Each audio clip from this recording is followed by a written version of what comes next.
Hello and welcome, everyone. Thank you for joining the City of Chicago BACP Small Business E-Expo. We will now begin Webinar 3, which is Resources to Help With Your Resiliency, a panel moderated by Kenya Merritt, Chief Small Business Officer. Before we begin, please note that if you are part of the BACP Entrepreneur Certificate Program, you can get credit for joining this webinar by sending an email to bacpoutreach@cityofchicago.org. If you want to learn about the program, please visit chicago.gov/business education. I will provide this information in the chat box, so you'll be able to reference it there as well. Also, if you have any general questions during the expo, please email bacpoutreach@cityofchicago.org. You can reference the agenda for the day by visiting smallbizexpo.com. And assuming all goes well, we will be uploading the videos of our webinars to our YouTube page, which is youtube.com/ChicagoBACP. There will be a question and answer opportunity at the end of the presentation for questions related directly to the presentation topic. Please use the chat box to ask your questions. And with that, I am pleased to introduce Kenya Merritt, Chicago Chief Small Business Officer with the Department of Business Affairs and Consumer Protection. In her role, she is an advocate and connector of businesses to local resources. She oversees the city's Neighborhood Business Development Center program, which connects BACP and external partners to the community. Kenya supports business growth and invigorates communities in every corner of Chicago through programs and services.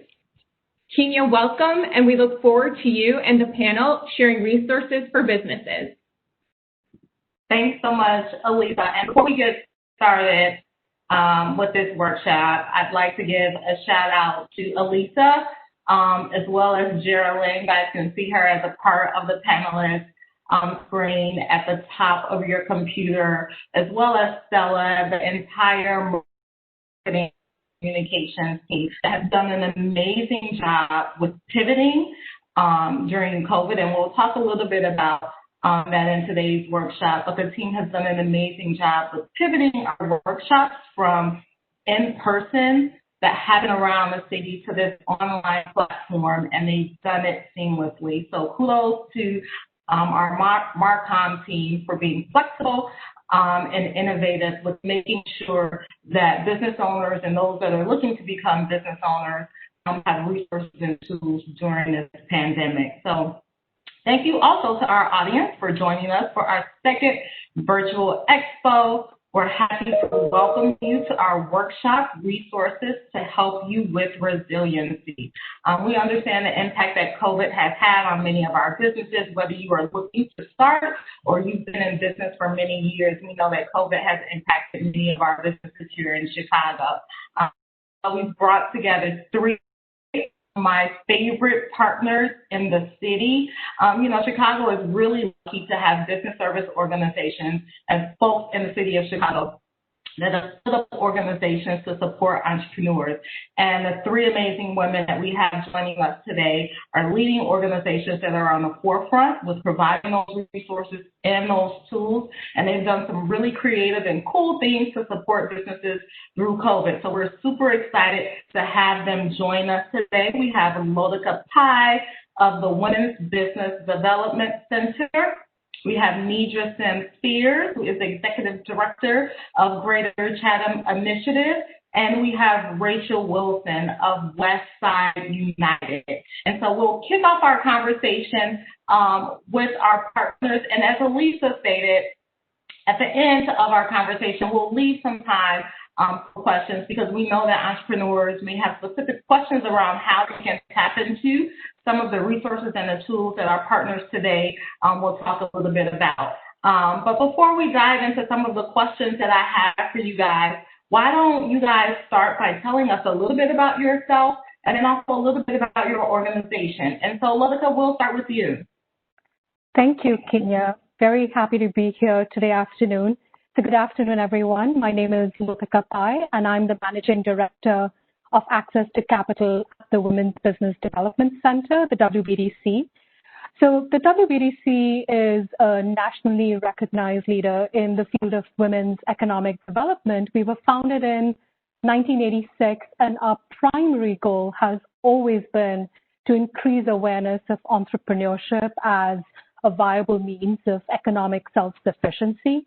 So what we do is we help accelerate the growth rate of enterprises owned by women, veterans, minorities, and other underserved demographics. And we also deliver programs and services, including certifications that further enhance business growth and long-term sustainability for small business owners. So in my role at the WBDC, I work with both startup and established business owners, helping them with their capital goals. And I also manage WBDC's direct loan fund, where our primary focus is in providing access to capital to small business owners in low to moderate income communities. Thank you so much, Lolita, for that overview. And we'll dive a little bit more into some of the capital offerings that WBDC provides. We know that capital is an essential resource for business owners, whether they're looking to start or scale or simply sustain. And so our conversation with you will be especially important. So Nidra, moving over to you, tell us a little bit about yourself and a little bit about your organization, Greater Chatham Initiative. There we go. Thank you, Kenya. It's great to be here in this virtual meeting presentation. My name is Nidra Sims Sears. I'm the Executive Director of the Greater Chatham Initiative. We're a nonprofit economic development, place-based organization. We serve 4 communities on the great historic African-American South Side. Those are Avalon Park, Auburn Gresham, Greater Grand Crossing, and Chatham. And the purpose of our organization, we focus on housing development. It's our job to compete with the other 73 neighborhoods in the city of Chicago to get people to say, hey, come and live and work in our neighborhood. So we're a big booster to attract businesses and new home buyers and renters to our neighborhood. We also are really find corridor development very important. And so we work with the businesses along our corridor. And you'll hear later on how we really drill down to promote 75th Street, which we affectionately call Restaurant Row. So I'll keep it for that for now. Great being here, and we enjoy being a partner. Thank you so much, Nisha, for that summary. And so now we're moving over to Rachel. Rachel works in the capacity, I think she wears several hats at Westside United. So tell us a little bit about yourself and a little bit about your organization. I'm Rachel Wilson, and I am one of 2 economic vitality program managers at Westside United. And Westside United is a relatively new organization that brought together 6 hospitals that either are located on or are serving the West Side. So that includes Rush, Laurie, Cook County, Amita, UIC, and did I mention, I think I already mentioned Laurie, but so those are our hospitals, and Sinai as well. And so they all came together, and we're looking at the data, and this life expectancy gap kept coming out between the West Side and the Loop. So when the Loop and the lowest life expectancy on the West Side, there's a 15-year gap, and that's just a train ride away. So the hospitals really decided we want to invest in communities and our West Side neighborhoods to address these health inequities, because we know that what caused these inequities in the first place is disinvestment, systemic racism, and some communities just being given more resources resources than others. So that is our goal. You know, we're health institutions. Of course, we want to treat people as they come in the door, but we also want to treat the systemic conditions that lead to inequality. So that's a little bit about who we are. What we consider the West Side, and I know we're in Chicago, so everyone has a different opinion of what's what. But the neighborhoods that we focus on are North and South Lawndale, East and West Garfield Park, the Near and Lower West Side, Austin, Belmont Cragen, Westtown, and Humboldt Park. So that's 10 communities that we focus on. And we have 4 areas of focus. One is, of course, health and healthcare, and that entails providing health services and improving the quality of care on the West Side. We have education, which is focused on creating wraparound services in schools that will serve community as well as the children. We have economic vitality, which is my wheelhouse, and I will be talking more about our grants, I'm sure, later. And then finally, we have neighborhood and physical environment, which is really focused on working with organizations that provide access to fresh and healthy food on the West Side. So I'll leave it at that, and thank you so much for having me. Yes, thanks to each of you guys for joining us as a part of today's conversation. So let's dive into the questions. And we'll start with you first, Lolita. You have been an amazing partner and the team at Women's Business Development Center, personally with the city and with our team at BACP, with helping to stand up capital programs in the form of grants for micro businesses as well as other small businesses through our Recovery Grants program as well as our Together Now Fund program. And those programs are really unique in that we wanted to provide capital and resources to business owners really quickly. And so your organization was one of the organizations that stood up to say, this falls within the mission of what we do. We'd like to help. And so you guys, again, have been at the forefront of not only providing resources through your regular portfolio program, but stepping up and doing additional programs. And one program that you're working on now is big. It literally is big.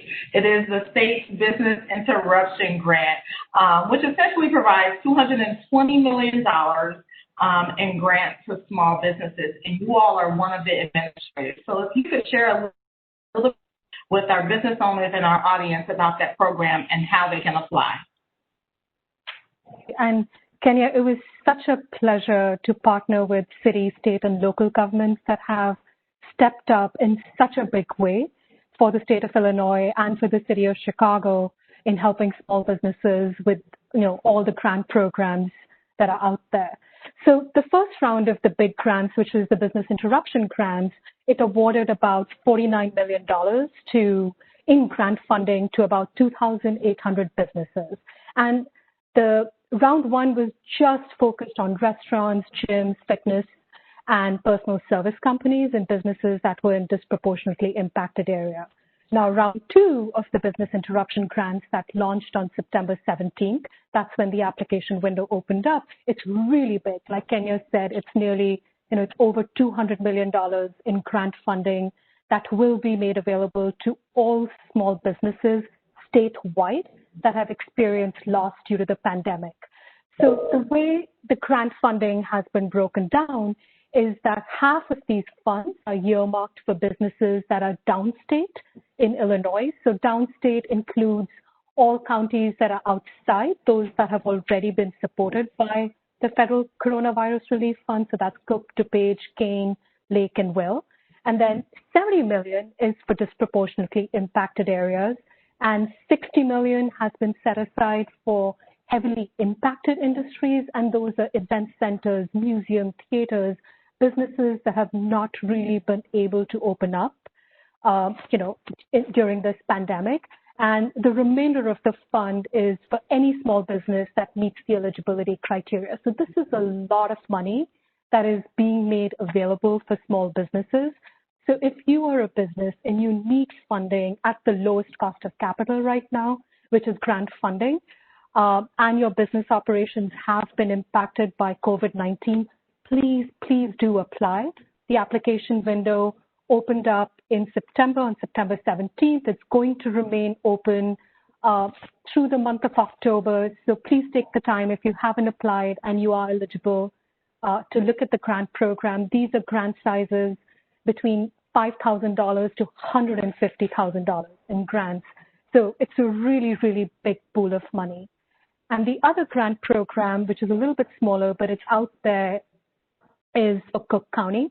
So if you are in a business in Cook County, and you should look at the Cook County's COVID-19 Recovery Small Business Administration Program. There's a pillar which is in recovery grants, but then also the second pillar of that program is business advising, which will help small businesses with one-on-one counseling. And, you know, I definitely think you should look at both of the programs. Obviously, the big grants is a really, really big pool of money. Thank you for that, Lolika. And again, I just want to echo what you said. You know, the state, local government, as well as Cook County, we understand the value that small businesses have towards our economy, but most importantly, towards the vibrancy of our neighborhoods. And we want to see our businesses sustained through COVID. And so the ability to stand up these programs to be able to get capital in the hands of business owners to help them, especially as we enter into this fourth quarter, is critically important. And so for those business owners that may be a little bit nervous about the application process, what I will say is that, you know, for the city of Chicago, and I believe the state looks at it this way too, is that we want to make sure that the application process is seamless and it doesn't impose any barriers. And so trying to minimize any fears or concerns for those that want to apply. Check it out. Look at the application. There's minimal documentation typically that's needed. It's that's needed are typically documentation as a business owner. So please don't be fearful. Check it out. And then at the end of today's presentation, we'll make sure that you guys have access to Lolika's organization so that if you have questions, you can reach out to the amazing staff at Women's Business Development Center. And so pivoting to you, Nidra, you have done really amazing work with what I feel are a majority of business types that are in your community area, which is restaurants. And so, Nidra, during COVID, you guys have actually pivoted in how you provide services and support to those restaurants. So if you can talk a little bit about how you've done that. I know that you've launched an initiative called Food Lab. So if you can tell us a little bit about what Food Lab is and how you're helping restaurants in your community area. So thank you for that, Kenya. I have a presentation that I'm trying to see how I can share. Here, my screen. Hi, Nidra. It's Elisa with BACP. You could share by going to the top and selecting share. And then if it's a file, you can click on file to locate your presentation or share my screen. Screen, okay. 2, okay. Great. Can everyone see the presentation?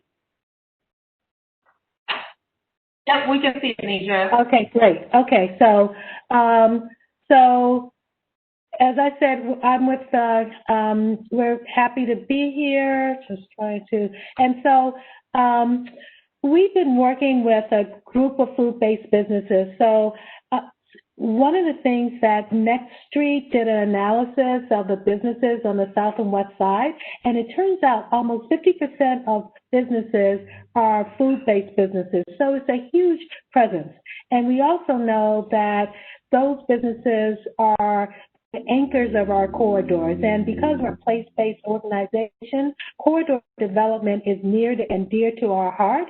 And so, and we're fortunate to have some really great businesses along the 75th and 71st Street corridors. And so we partnered with South Shore Chamber of Commerce, the Association for Enterprise Opportunity, and Food Lab Detroit to create what we're calling Food Lab Chicago. We kicked off in the spring, right as COVID happened.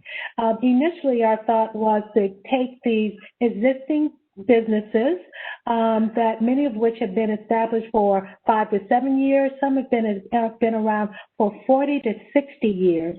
They're multi-generational businesses, and have them go from good, better, great.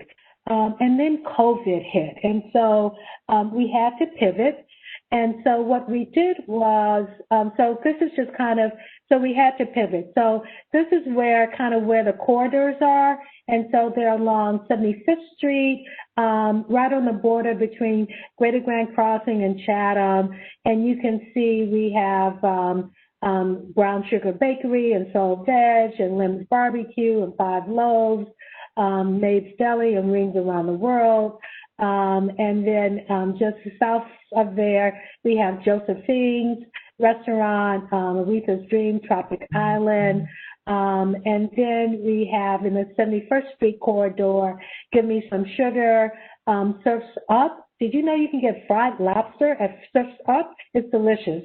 South Shore Brew, Majani. And so we also have the Slab, the Foodie Spot, the Woodlawn, and the Quarry. So those are the restaurants that we were working with, and they're an awesome group of people. And they were so glad to have each other to connect with during COVID, because it was a scary time for all of us. And so what do I mean by that? When we looked at 20 of those restaurants in 2019, they had an annual sales of $11.2 million and employed 176 people. When COVID hit, their sales plummeted by 57%. So their sales went down in April to an aggregate of $4.8 million, and they only employed 75 people. And so we worked with them to help them help them pivot so that they could be more resilient. And through a series of work, through getting them to have online ordering and delivery, which was key, and particularly online ordering and delivery on their own website, as opposed to using third-party apps that can take up to 25 to 40% of sales, was really important.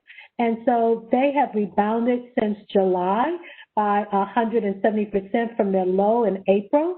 And so they're now up to $8.3 million in sales, and they've employed 127 persons. So we've been really kind of honored to work with them, to give them kind of the tools that they needed. And what we also saw, just as a way of background, for the 20 businesses in 2019, I would say probably 63% were either at break even or were profitable. And then when the COVID hit, we went from only having a third of those businesses be at break even or profitable. And we know that that's really critical for small businesses, because most Black businesses only have a couple of days of operating reserve.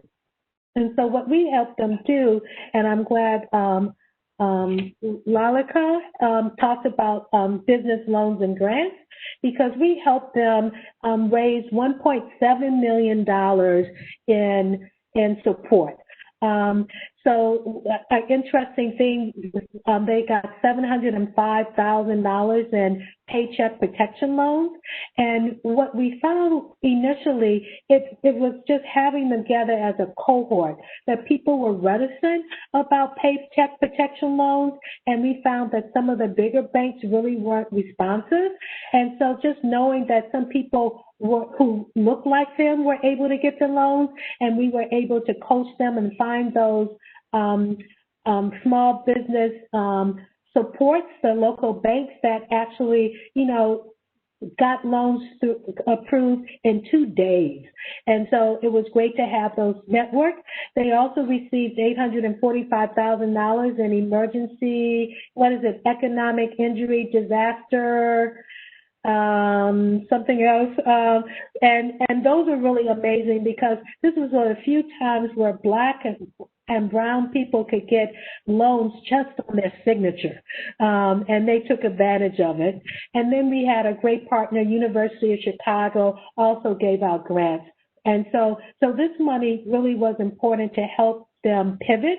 Many of them used that money to upgrade their websites, or if they didn't have one, to get their website started so that they could have online ordering and delivery.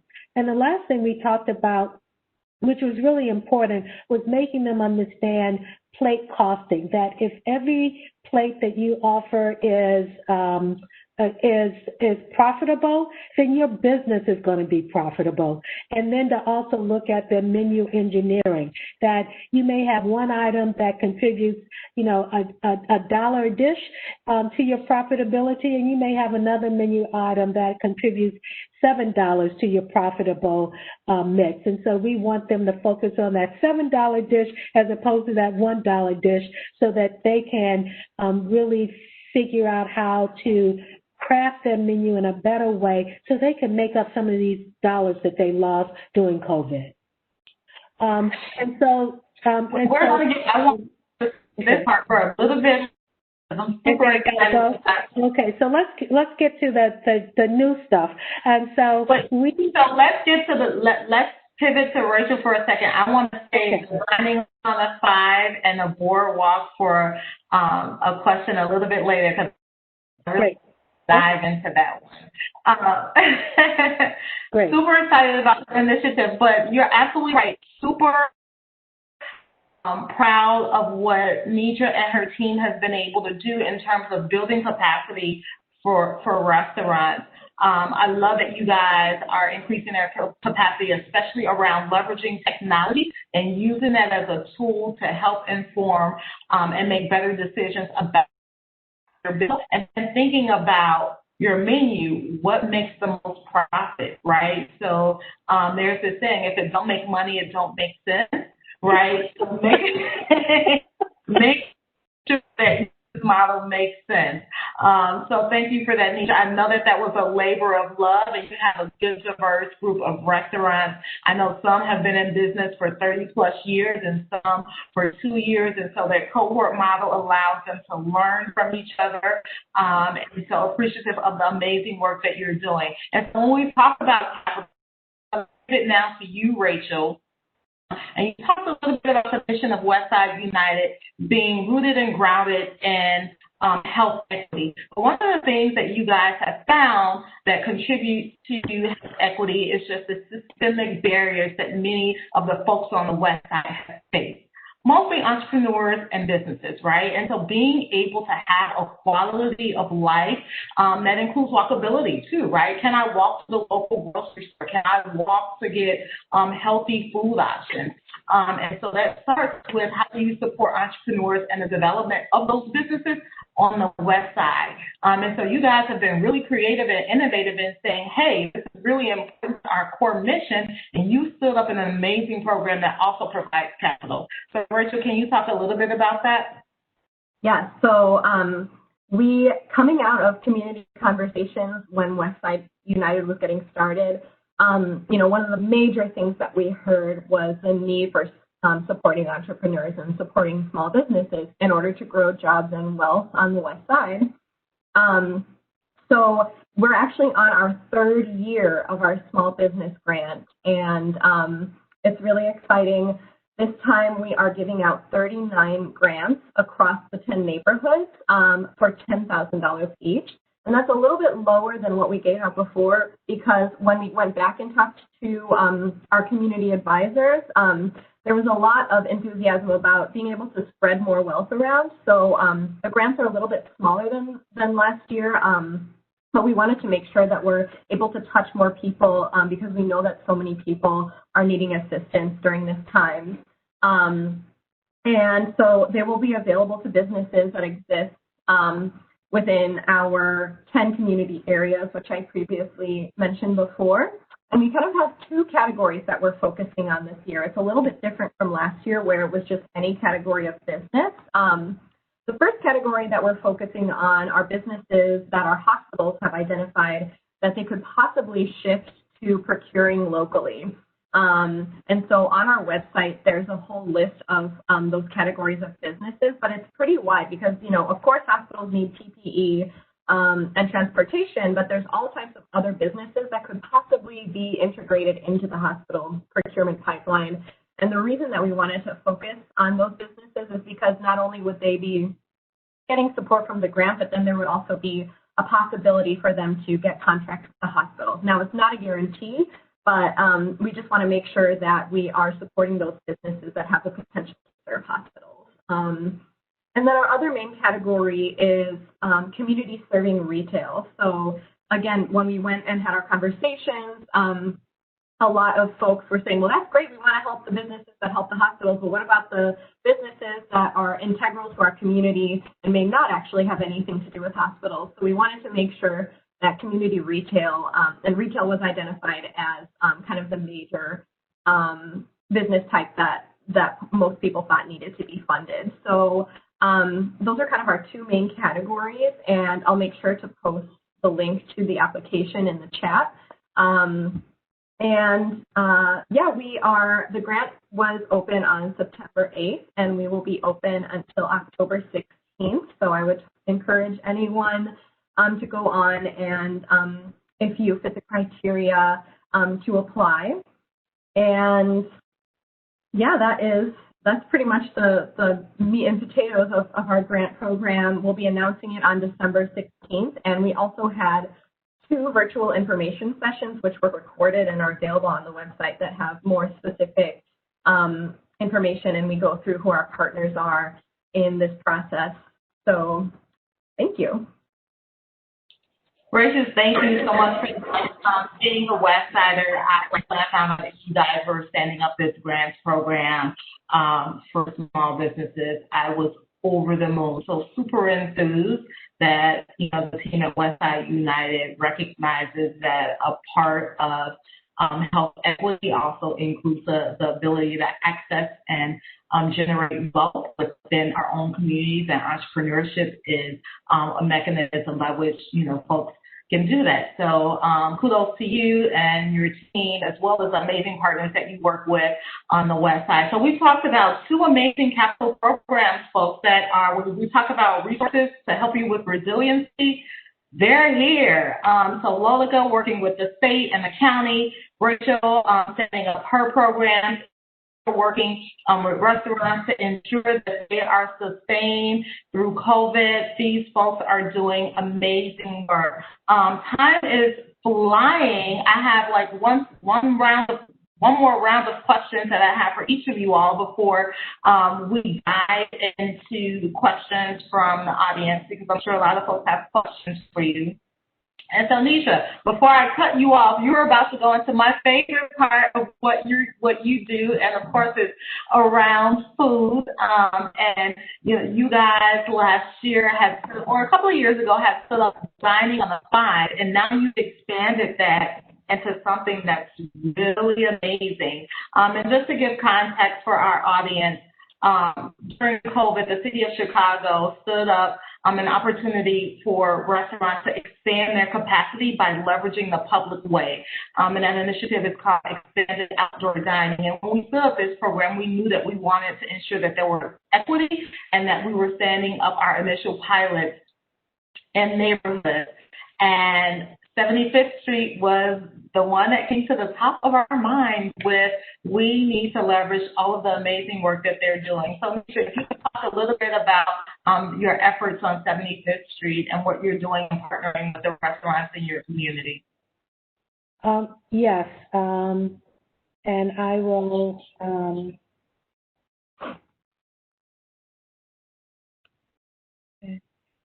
share the, okay, there it is.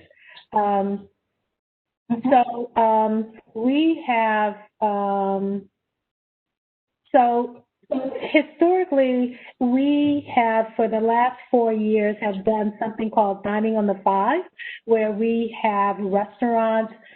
We basically, this year, worked with 11 restaurants on 75th Street, basically between State and Cottage Grove. And we have 11 restaurants, and that's what is affectionately called Restaurant Row. And 75th Street's nickname is the Five, and so that's why we call it Dining on the Five.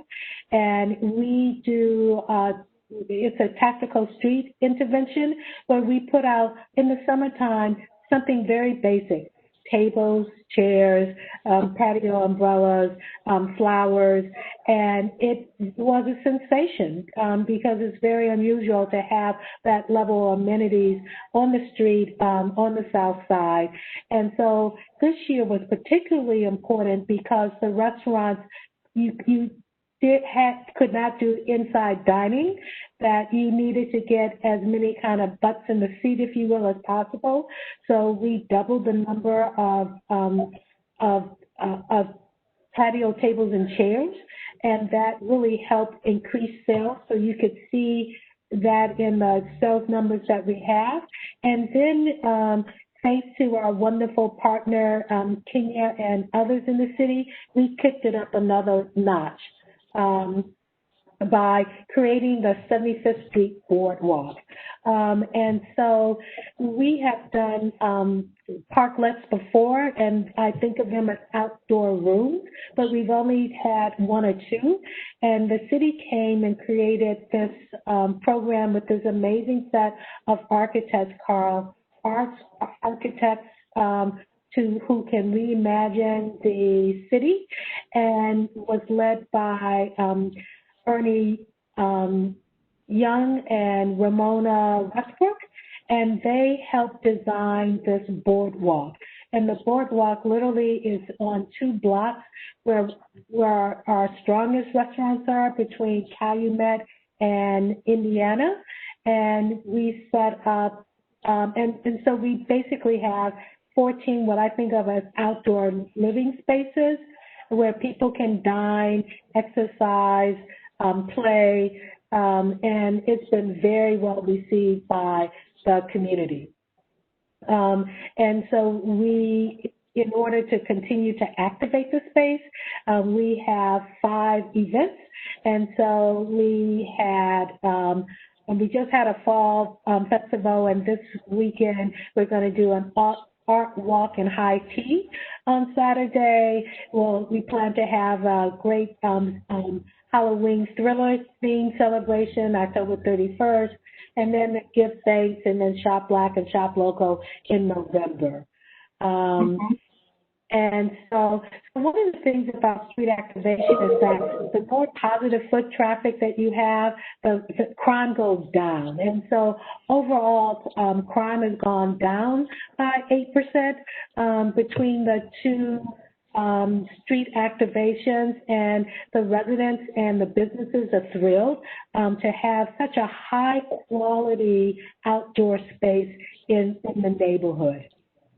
On opening day, when we launched it on Labor Day, about 500 people showed up, and last weekend about 250 people showed up. And so it's just it's a great fall space. And so that's and Kenya was one of the soldiers that helped make this. She was so patient with us as we figured this out and got it done. So again, I bow down to Kenya for being such a wonderful partner to us. So thank you so very much. Oh, no, it's absolutely amazing. It's you guys make it easy to partner with, and we're so happy that you and your team are a part of our network. It was a natural fit. I can't tell you how many times I visited 75th Street. This summer, I'm sure the scale will tell you how many times I visited 75th Street this summer, but it's an amazing job that you and the team did with expanding and moving the vision beyond a boardwalk and working really closely. I know that it was a heavy lift, so thank you for all of your hard work. And for those that are listening, please make sure you check out the 75th Street corridor and the programming that they have coming up. And so, Lolica, Development Center, even beyond capital, you all have a ton of programs within your portfolio that are top tier, that are absolutely amazing, from helping people with certification to a program that's focused specifically on women to folks that are looking to scale up. And you just launched a podcast. I don't know how to see time to do it all. So if you could share with the audience a little bit more about all of the programs that WBDC offers.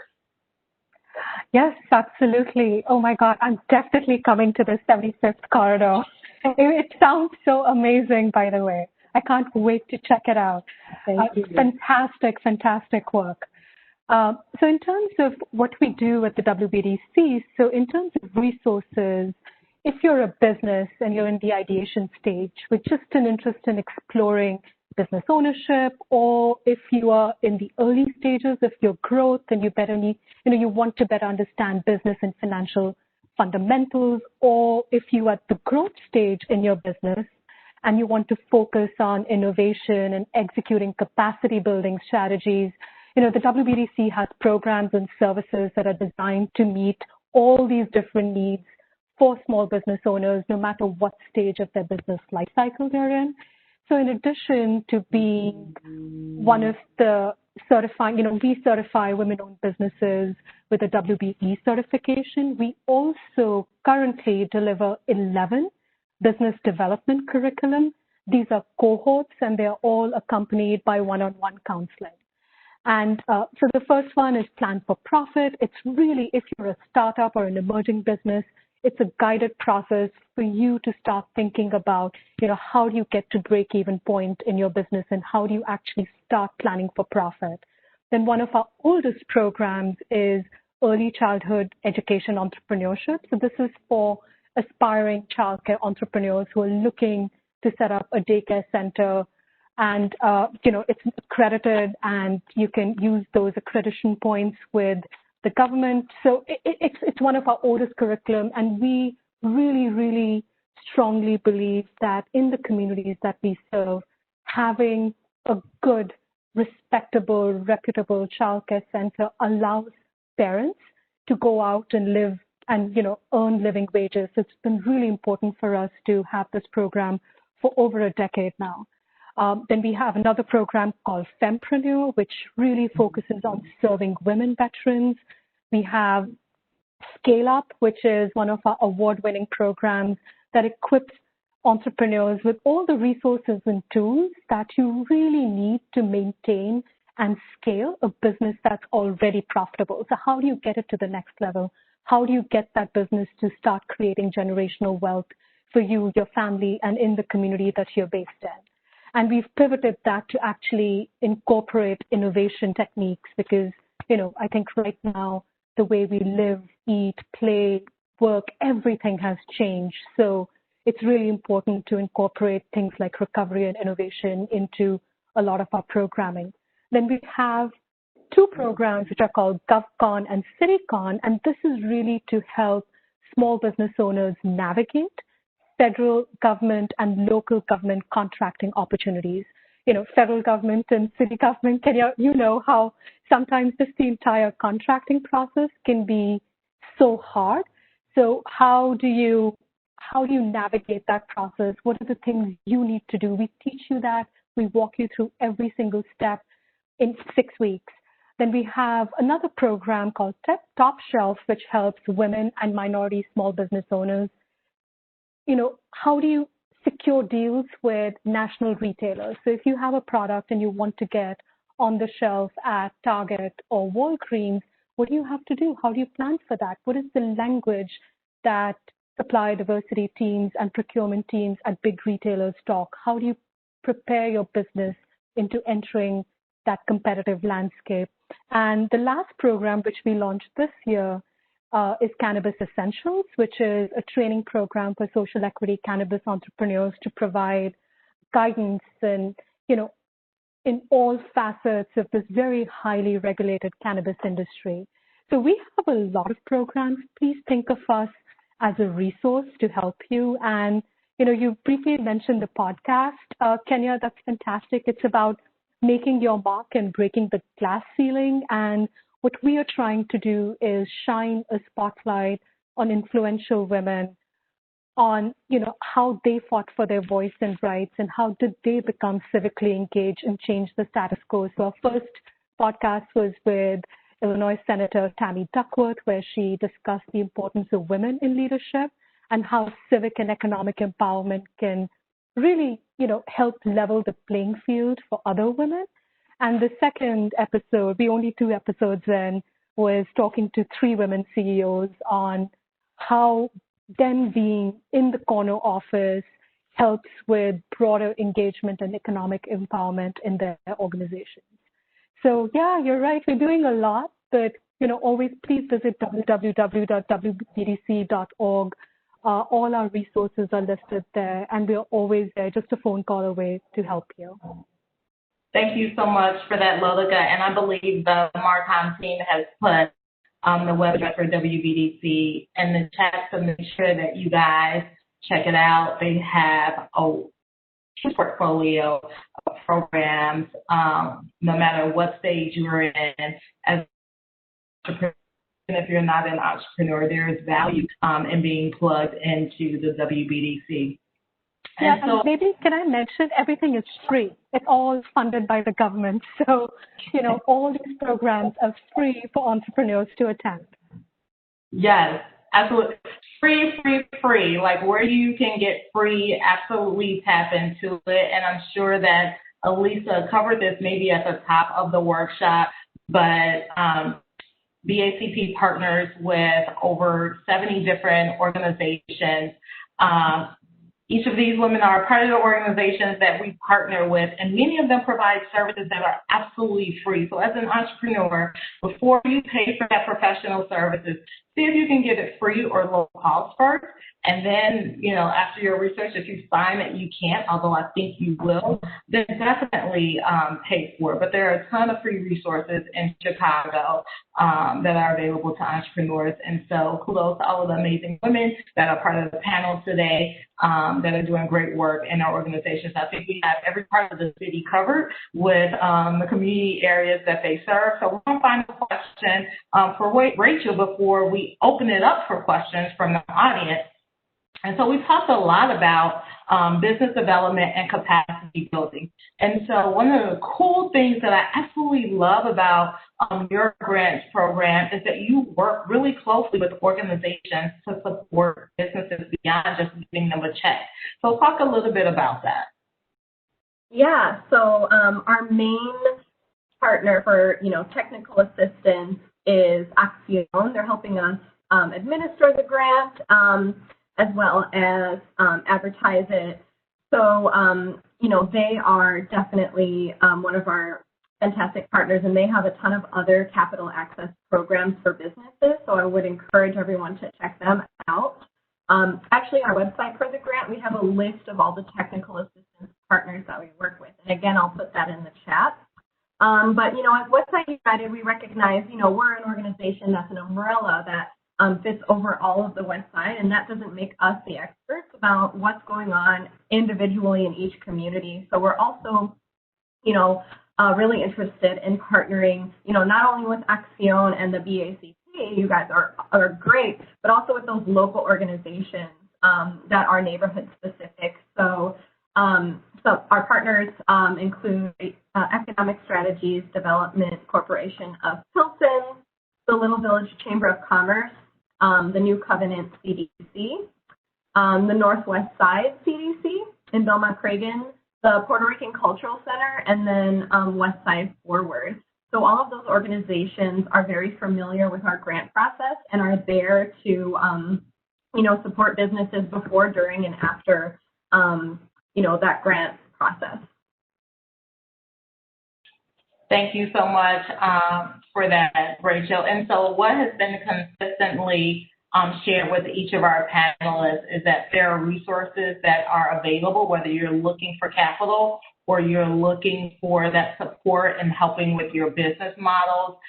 We have 3 amazing partners that are listed here, and I know that we have some of our partners that are also tuned into this webinar. Plug into those resources. Make sure that you get that support for your business. I want to thank our panelists again. Rachel from Westside United, Lodica from Women's Business Development Center, and Nidra, who's leading the effort in Chatham and other 3 community areas at Greater Chatham. Everyone has their sliding by right now. It always happens when I'm on the call. But thank you so much to each of you all for joining us today. I had fun as a part of this conversation. I hope that our audience has too. We'll open it up for questions. And just key takeaways again, there are resources that are available. Visit Nidra and her team on 75th Street. Pick up some barbecue, some cupcakes, as well as some vegetarian food. Lodica and her team have plenty of resources. Figure out which one or multiple programs you can plug into. And for Rachel, if you're on the West Side and you don't apply for a grant, shame on you if you're a business owner. This is an amazing resource that's available to you. And I know that you guys are also doing amazing work around COVID. And make sure you guys, if you're on the West Side, that you learn about what West Side United is doing in terms of health inequity and all of the amazing work that they stood up. It's absolutely amazing. Learn more about that organization and plug into what they're doing. And so, Elisa, I think now we have maybe just a few minutes left again. The conversation was so good. Maybe we can open it up for a couple of questions. So much, Kenya, and to all our panelists, thank you for sharing resources through your organization. We did have a couple questions come in. First question is for Rachel. 1 second. Sorry, 1 second here. Here we go. For Rachel, it was just, I was wondering if you could speak to any particular brick and mortar success stories on the West Side. For sure. So the first, we have a lot that, in our 3 years that we've been able to really help businesses succeed. But the one that comes to my mind is one of our 2019 grantees, which is Sweet Polly's Kitchen. And so she's a catering business, and she was using Uber to go back and forth to deliver all of her food and catering. And after she got the grant, she was able to actually purchase a van to then be able to use as that catering van. And that has really just sort of transformed her business, from the ground up. So that is, one of the success stories that really sticks in my mind for sure. Great, thank you. And I'm just going to echo some positive comments coming through. Thank you so much for the information. It was extremely insightful. A great session. Hold on, sorry. As questions come in, it scrolls me down. Great session. During Mrs. Spears' presentation, she presented some very interesting numbers about the businesses in her community. Is that the type of data available through all of the different neighborhood business development centers? When doing market research, that neighborhood level data would be super helpful for an entrepreneur. Yeah, so I will say that Nidra is an exceptional business service organization. They work really well with gathering data, and they have good partnerships. Many of our business service organizations should have access to that data. And if they don't, you can always reach out to us at BACP, and we'll try and help to gather some of that information for you. But Nidra, maybe you can talk a little bit about your efforts in putting together your amazing data.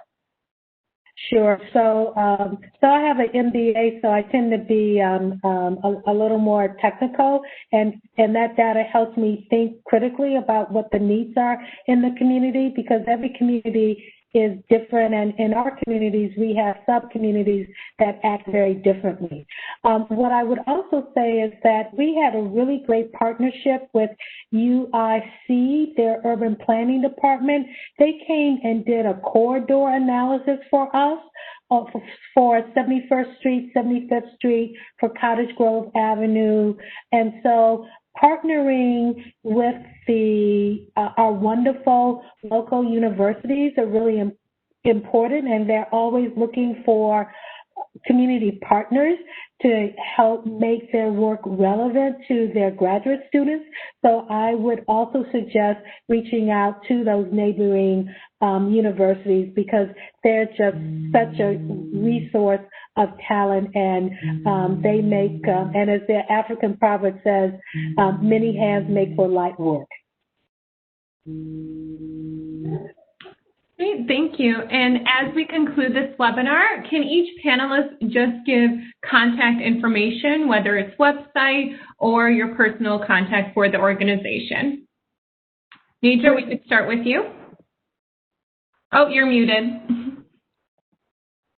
I can be reached, so my name is Nidra Sims Spears.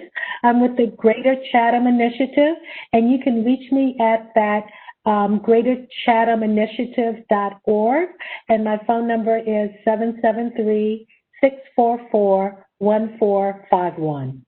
Rachel? Chat, and my email is rwilson@westsideunited.org. And finally, Otika? Yes, the organization's website is wbdc.org.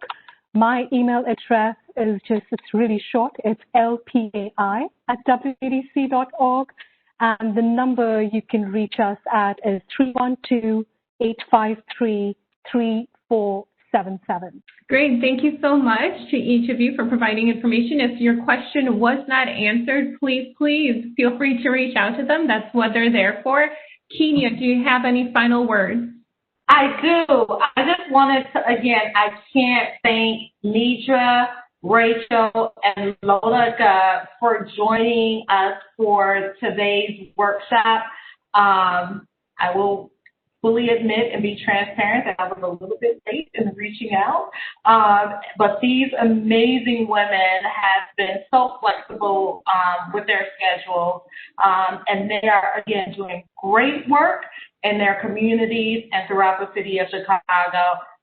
So 1,000 thank yous to them for joining us today. I think the information that they shared was invaluable to the audience, and I hope that the audience took away some really great nuggets from each of these women. And thank you to our audience for joining us for our virtual expo. Wonderful. Thank you so much. That concludes our third webinar of the day. Thank you.